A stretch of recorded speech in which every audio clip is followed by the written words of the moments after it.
Paz do Senhor, os irmãos. Graças a Deus por esta oportunidade. Abra sua Bíblia na Carta aos Hebreus, capítulo 12. Carta aos Hebreus, capítulo 12, verso 1. Ao pastor Rogério, muito obrigado pela oportunidade, publicamente, aos obreiros pelo respeito e carinho, à minha retaguarda e a toda a igreja. Uma alegria estar aqui, uma alegria. Agradeço pela oração dos irmãos, pelos cumprimentos. O herdeiro nasceu, o segundo, já está aí chorando bastante, mas graças a Deus por isso. Carta aos Hebreus, capítulo 12, verso 1 nos diz assim: portanto, nós também, pois que estamos rodeados de uma tão grande nuvem de testemunhas, deixemos todo o embaraço e o pecado que tão de perto nos rodeia. Nós que estamos rodeados de uma tão grande nuvem de testemunhas, deixemos todo o embaraço e o pecado que tão de perto nos rodeia e corramos com paciência a carreira que nos está proposta, olhando para Jesus, autor e consumador da fé, o qual, pelo gozo que lhe estava proposto, suportou a cruz, desprezando a afronta, e assentou-se à destra do trono de Deus. Suportou a cruz. Amém. Tome o seu assento, no nome de Jesus. Eu quero compartilhar com os irmãos a palavra que o Senhor assentara no meu coração e espero em Deus fazer isso com clareza. A carta aos Hebreus, como os irmãos conhecem, é um texto escrito à igreja, em sua maioria, de judeus convertidos. Dada a perseguição acentuada que a igreja experimentava no contexto em que estava inserida e as dificuldades que os crentes estavam experimentando para seguir na lida do Evangelho, a Bíblia diz que muitos deles estavam desanimando por vezes dos propósitos, desanimando até mesmo da fé, desanimando do chamado que receberam. Muitos deles começavam a questionar se teria sido a melhor decisão aquela que eles tomaram de seguir a Jesus, de abandonar a sua antiga vida para converter-se ao Evangelho, de abandonar as suas antigas tradições, e no caso dos judeus, a aliança mosaica, propriamente dito, para crer na mensagem do Cristo, na mensagem da nova aliança. Muitos deles começavam a questionar em seu coração se teria sido a decisão mais acertada, aquela de abandonarem esta vida anterior, abandonarem estas premissas anteriores, para dedicarem a sua vida ao Evangelho, para dedicarem a sua vida a Jesus, para abraçarem a mensagem do Evangelho, na esperança de que o Cristo que subiu certamente desceria para buscá-los mais uma vez. Alguns deles começavam a acreditar que esta volta de Jesus estava demorando, porque a perseguição, a dor, as dificuldades experimentadas por viver este propósito, por viver esta caminhada, estavam se acentuando, e eles começavam a questionar isso. Aí a Bíblia nos diz que esta carta é escrita aos irmãos exatamente para exortá-los de volta ao caminho da perseverança. E o escritor aos Hebreus começa o texto destacando em sua primeira parte a diferença da vida e das promessas que nós agora herdamos, em contraste com a que tínhamos antes de assumirmos os propósitos que assumimos, antes de entregarmos a vida a Jesus, como agora entregamos. Ele diz: olha, a primeira aliança Lembre-se que ele está falando para uma igreja de massa judaica. Ele diz, olha, a primeira aliança era diferente desta nova. Na primeira aliança, muitas promessas eram de uma perspectiva ou para uma perspectiva natural. Você vai plantar e vai colher, vai plantar batata, cenoura, banana e no tempo certo vai nascer. Mas a nossa aliança traz promessas maiores, que se estendem para além da vida natural. Na primeira aliança, nós tínhamos uma dinâmica de vida com Deus diferente da nova. Isso é o que o escritor está fazendo na primeira parte do texto. Ele diz, na primeira aliança, Deus estava em nosso meio, é fato, mas estava dentro do tabernáculo. Na segunda aliança, Ele é Deus em nosso meio, mas como disse Jesus, com o trono assentado em nosso coração. Não mais um Deus que está apenas caminhando no nosso meio, mas um Deus que está dentro de nós, assentado no nosso coração, norteando o nosso caminho, a nossa consciência e os nossos propósitos. Na primeira aliança, nós éramos servos do Deus vivo, e apenas isso. Mas na segunda, nós somos filhos do Deus vivo. Nas palavras de Paulo apóstolo, família de Deus. É isso que nós somos na segunda aliança. Na primeira aliança, nós éramos nação santa, povo eleito. Na segunda, diz o escritor aos Hebreus, nós somos a assembleia dos primogênitos de Deus. Na segunda aliança. Aí ele começa a contrastar as promessas que agora recebemos em comparação com a que tínhamos. As expectativas que agora nós temos, em comparação com a que nós tínhamos antes de assumirmos os propósitos que assumimos. Antes de dedicarmos as nossas vidas a Jesus e a sua palavra. Antes de entregarmos o nosso caminho ao Senhor e crermos nele, na esperança de que Ele faria tudo mais, a fim de que nós caminhássemos até a glória. Ele diz, as promessas que nós estamos experimentando agora são muito maiores do que aquelas que nós tínhamos. Então, as dores e o sofrimento experimentado não se comparam se você colocar sobre a mesa as promessas que agora você tem. Porque nós não falamos mais, como na primeira aliança, de plantar batatas e colher batatas na estação própria. Nós falamos agora de acessar a eternidade do Deus vivo, de morar na habitação do Altíssimo, de olhar e contemplar o Deus inacessível.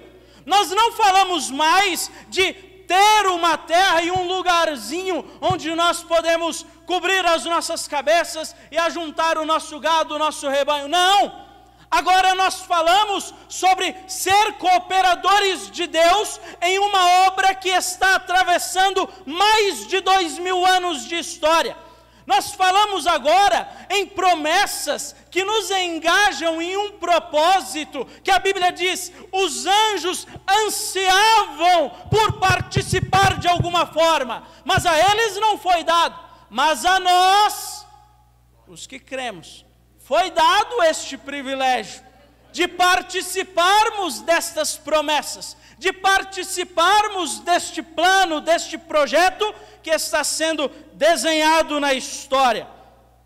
Nós não falamos mais da primeira aliança, nós falamos da segunda. Uma aliança muito maior, uma aliança muito melhor, uma aliança duradoura, uma aliança que permanecerá para sempre.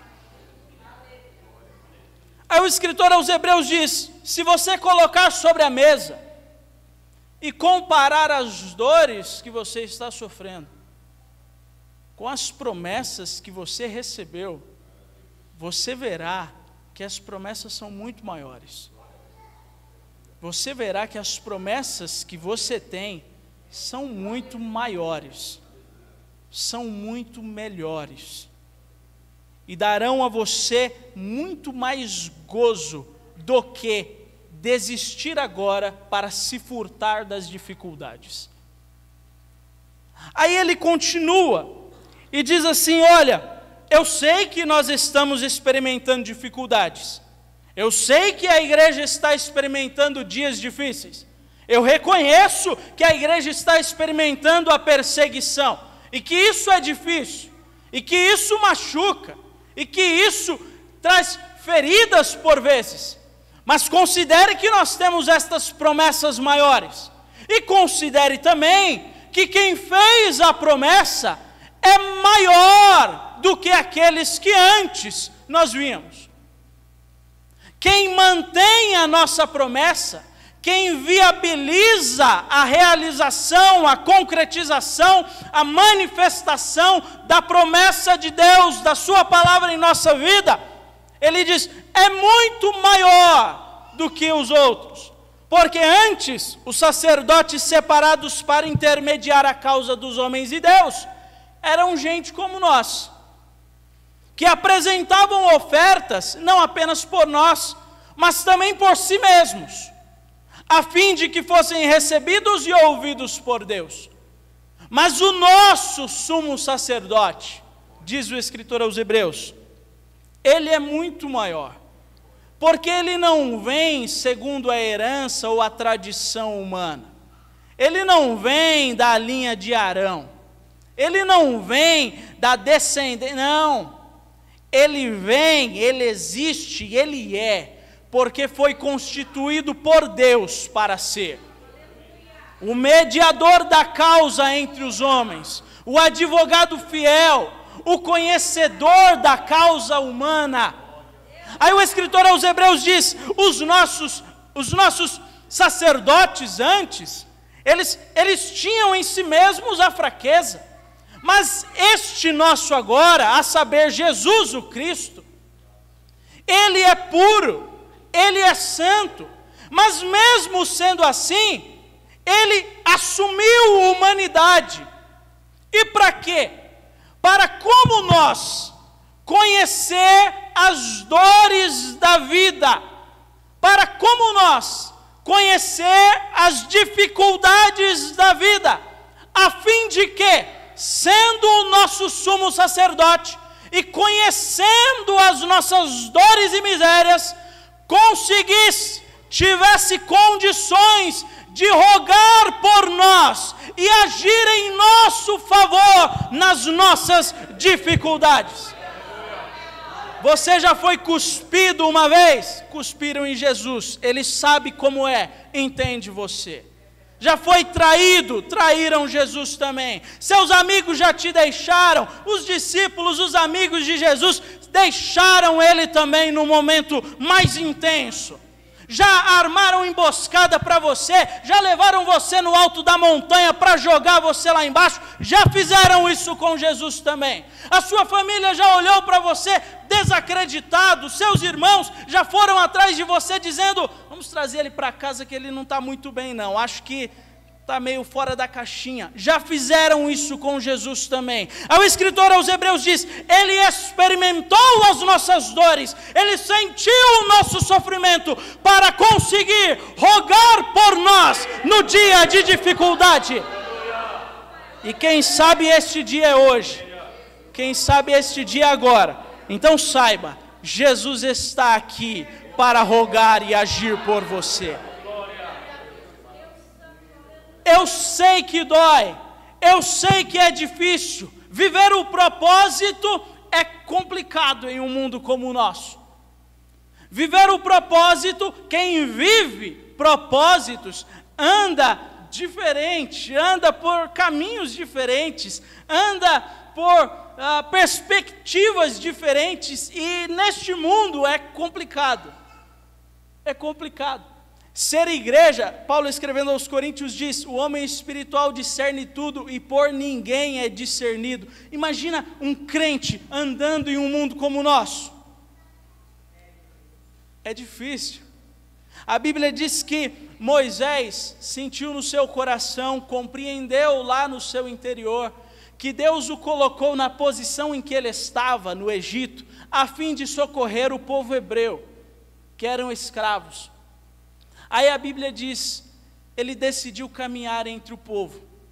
E aí ele sai andando um dia, sai andando outro, e em determinado dia vê um egípcio açoitando um hebreu. Inconformado, ele se mete na confusão, a briga ali se acirra, ele mata o egípcio, cava um buraco na terra, enterra o homem, deixa lá, vai para casa. Outro dia está andando entre os hebreus de novo, agora vê dois crentes, dois hebreus, dois varões, duas irmãs brigando. Ele vai lá, se mete na briga e diz, vocês são irmãos, são filhos de Jacó, estão brigando, o que vocês estão fazendo? Aí a Bíblia diz que alguém olha para ele e diz assim, e quem foi que falou que você é líder, que você é governante, que você é alguma coisa sobre nós? Ele tinha acabado de discernir no seu coração que ele tinha sido chamado para um propósito. E aí quando ele vai deixar isso nascer, ele vai deixar isso sair para fora, os irmãos olham para ele e dizem, e quem disse que você é alguma coisa aqui? José recebe o sonho, o pastor Daniel pregou aqui na terça-feira, José recebe um sonho, recebe outro sonho, conta para os irmãos. Ele não fabricou o sonho, ele não montou o sonho, ele dormiu e sonhou. Aí ele diz, fui dormir e sonhei, e o sonho era assim. Aí os irmãos olham para ele e dizem, então você está dizendo que eu, seus irmãos, vamos ter que nos dobrar à sua autoridade. É isso que você está dizendo? Ah, José, pelo amor de Deus. Ele tinha recebido o sonho, o chamado ali, dizendo, olha, eu tenho um propósito, acorda, moço. E aí quando ele... Viver com propósitos em um mundo como o nosso é difícil. É difícil porque existem pessoas querendo frustrar os propósitos, existem pessoas que não entendem os propósitos que existem em nós, existem pessoas que nos amam e, tentando nos amar, atravessam o propósito. A Bíblia diz que Jesus está andando em nosso meio, e aí ele diz assim, para isto eu vim, para dar a minha vida. Para isto eu vim, para dar a minha vida em favor de muitos. Aí ele está caminhando já para os momentos finais, reúne os discípulos e diz, olha, depois que eu entrar em Jerusalém, acabou. Vão me prender, vão me maltratar, vão me prender, levar para a cruz, vão me pregar lá. Aí Pedro, discípulo de Jesus, que do jeito de Pedro ama Jesus, diz, eu não vou deixar te matarem. Porque ama, está atravessando. Aí Jesus olha e diz, arreda, Satanás. Porque ama, se importa, não quero ver Jesus judiado. Não vai cumprir o seu propósito, Jesus. Atravessa. Então, viver com propósitos em um mundo como o nosso, é complicado. É difícil. E Jesus sabe disso. A Bíblia Sagrada é repleta de exemplos que demonstram isso. E o escritor aos Hebreus está falando aos irmãos exatamente sobre isso. Ele está dizendo, eu compreendo que é difícil. Eu compreendo que é complicado. Eu compreendo que às vezes a noite é escura. Às vezes os amigos não entendem. Às vezes os parentes não entendem, às vezes as lideranças, às vezes os descrentes, às vezes os de perto, às vezes os de longe, às vezes aqueles que seriam beneficiados pela sua ação ou pela manifestação de Deus em sua vida. Eu sei que é difícil, eu sei que é complicado, eu sei que isso dói na alma muitas vezes. Mas você precisa se lembrar que as promessas de Deus são muito maiores do que o dia da adversidade. As promessas de Deus são muito melhores do que o dia de luta. Jesus diz que a mulher que está para dar à luz, quando está perto a hora, sente as dores das contrações, sente a agonia e a sua alma se entristece. A minha esposa disse: eu quero ir embora daqui. É dessa maneira. Mas quando o menino nasce, a dor cessa. Quando o menino nasce, aquele momento, aquela agonia acabam. Já não existem. E tudo o que você tem são lembranças, são marcas de uma dor, de um momento, de um instante que existiu e já não existe mais. Agora só existe o gozo da promessa. Agora só existe a alegria da promessa. Agora só existe a manifestação de Deus em sua vida.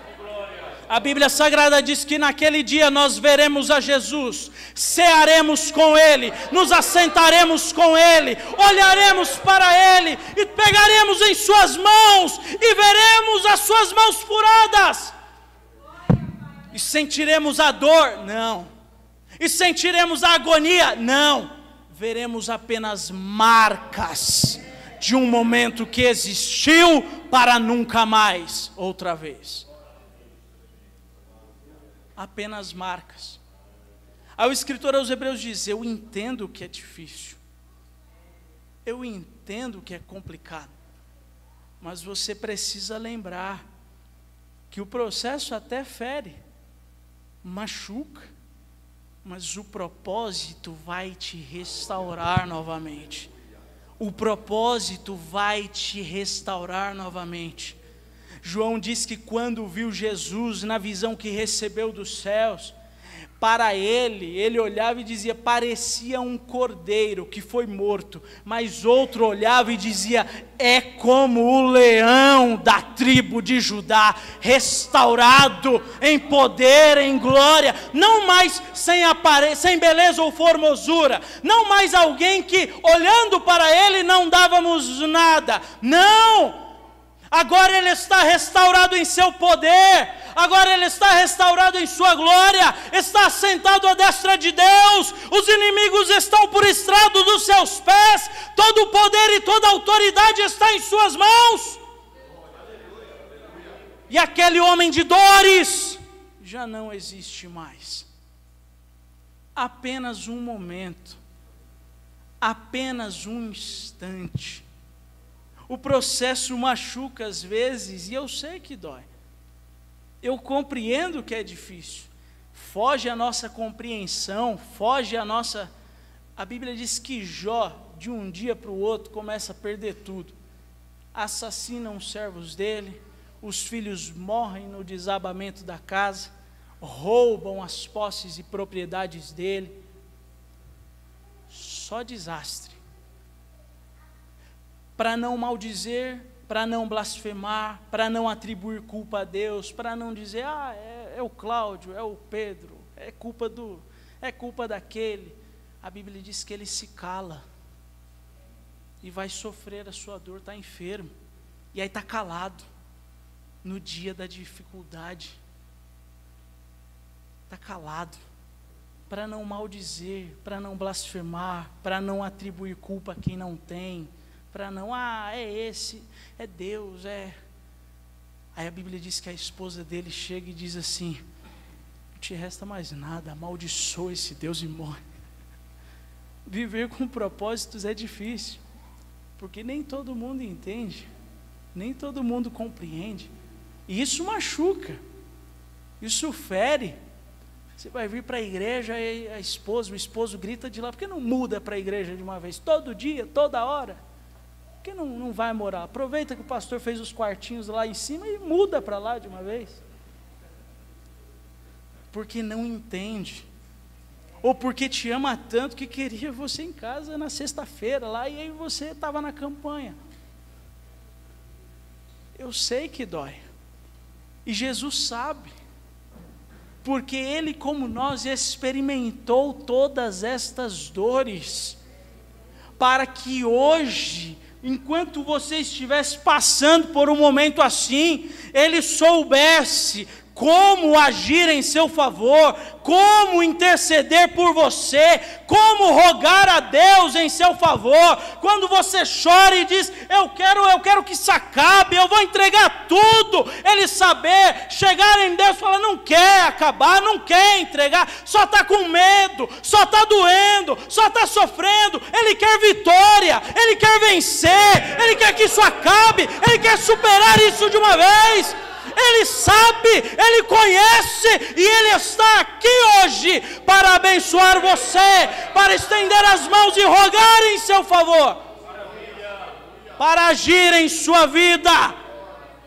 Porque quando a dor é mais intensa, presbítero Paulo falou isso aqui ontem, é porque está na hora do menino nascer, está na hora do propósito se cumprir, está na hora da promessa se realizar. Quando a dor é mais intensa, quando o dia é mais escuro, quando os inimigos são em maior número, é porque é chegada a hora da promessa se cumprir em sua vida. O processo fere muitas vezes. Os irmãos de José não entendem, aí ficam enciumados, invejosos, agridem ele, jogam lá no poço. Aí José, o que estão fazendo? Aí vendem, aí está vendido, agora está escravo. Aí mais alguém mente contra ele, aí é preso agora. E aí na cadeia, esquecido. Aí chega o copeiro, chega o padeiro, o copeiro. Tive um sonho, será que eu vou ser esquecido aqui? Olha só, porque quando José interpreta o sonho desses dois, ele diz assim, e aí você percebe que isso está no coração dele. Jesus diz que a boca fala do que há no coração. Ele olha para o copeiro, o padeiro, e diz assim, quando vocês saírem, lembrem-se que eu estou aqui. É como se houvesse um sentimento de, eu acho que me esqueceram aqui.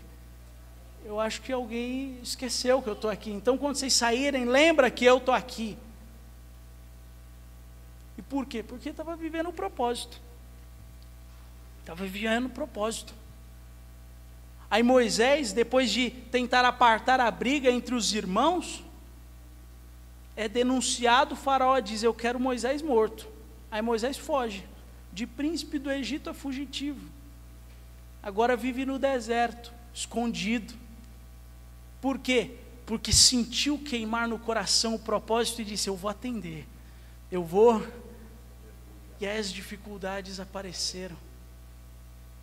Aí Jesus a mesma coisa. E tantos outros exemplos, tantos outros. Mas a Bíblia Sagrada diz, é só um momento. As promessas que você tem são muito maiores. As promessas que você tem são muito maiores. Às vezes a gente se acostuma, gente como eu, presbítero Gabriel, que nasceu na igreja, se acostuma, acha que o que nós vivemos aqui é normal, todo mundo um dia alcança, todo mundo um dia vive.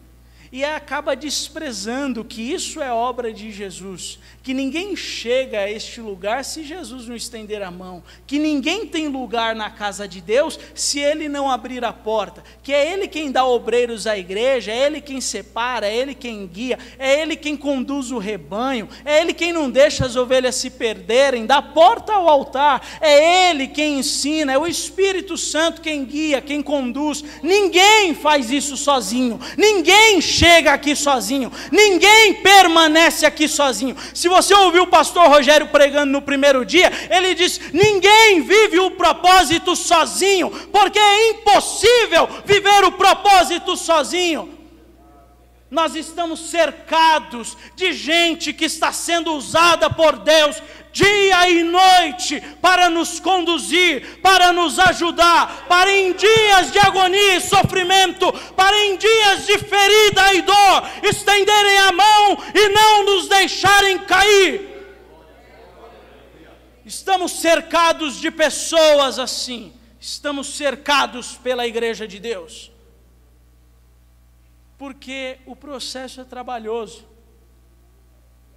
mas nós andamos olhando para as promessas. Por isso o escritor aos Hebreus diz: olhe para Jesus. E aí, se você reparar no versículo 12, ele diz assim: e Jesus, olhando para a glória que lhe foi prometida, enfrenta a cruz.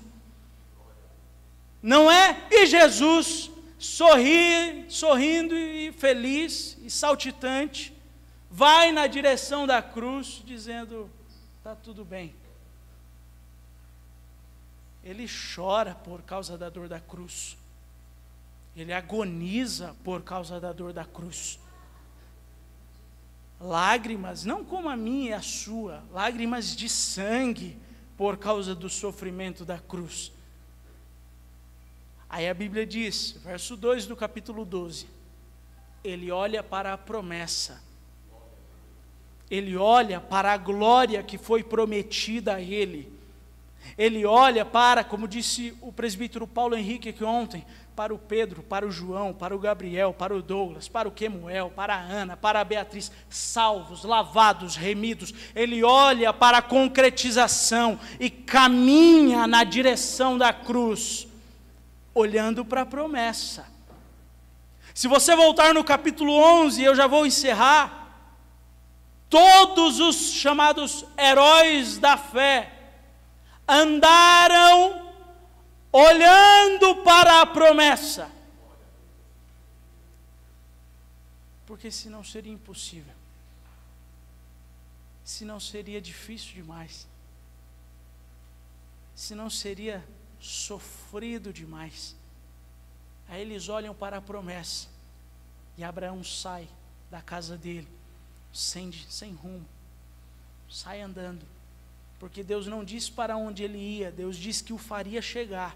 Ele sai e vai para cá, e volta para lá, e sobe, e desce, e vai de novo.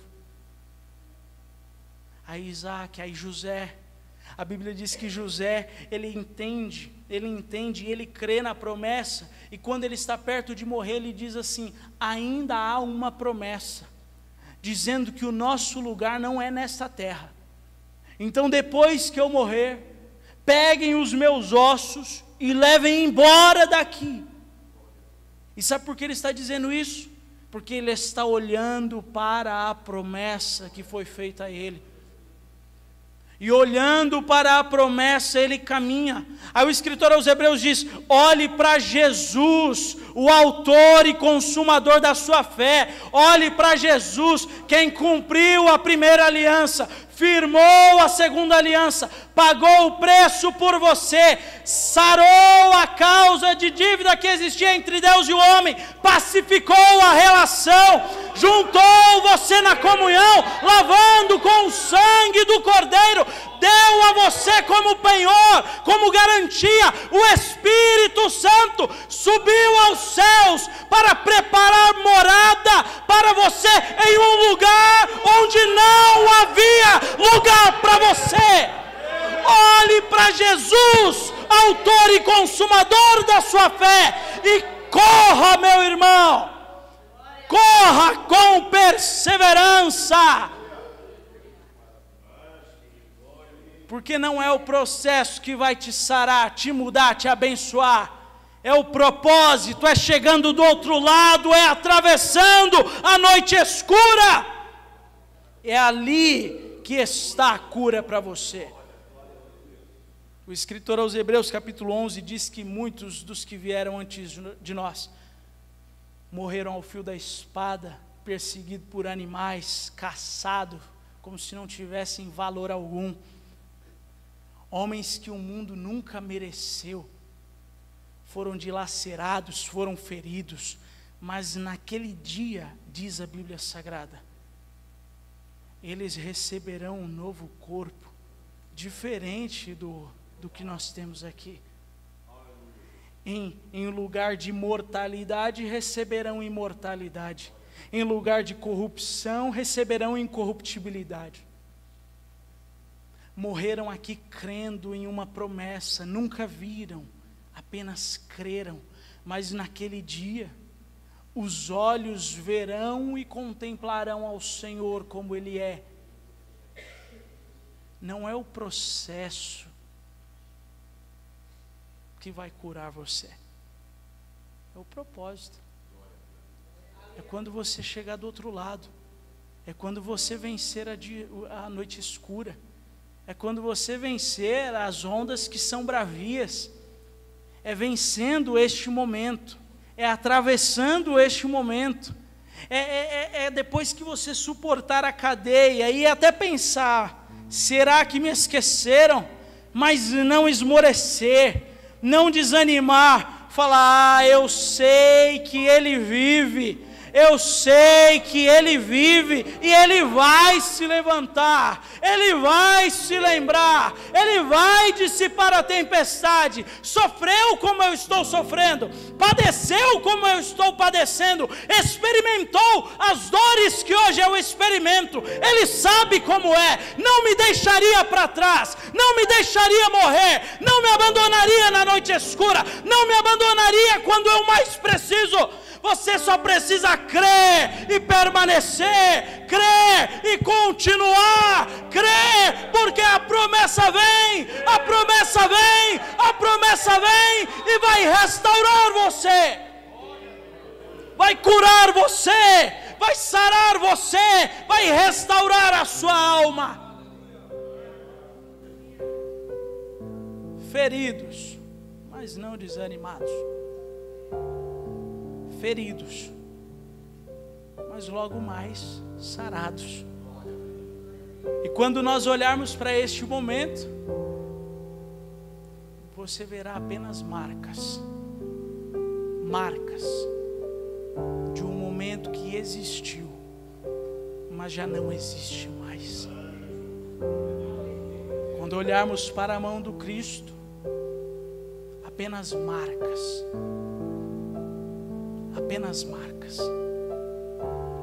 e nada mais. Deus abençoe você em Cristo Jesus.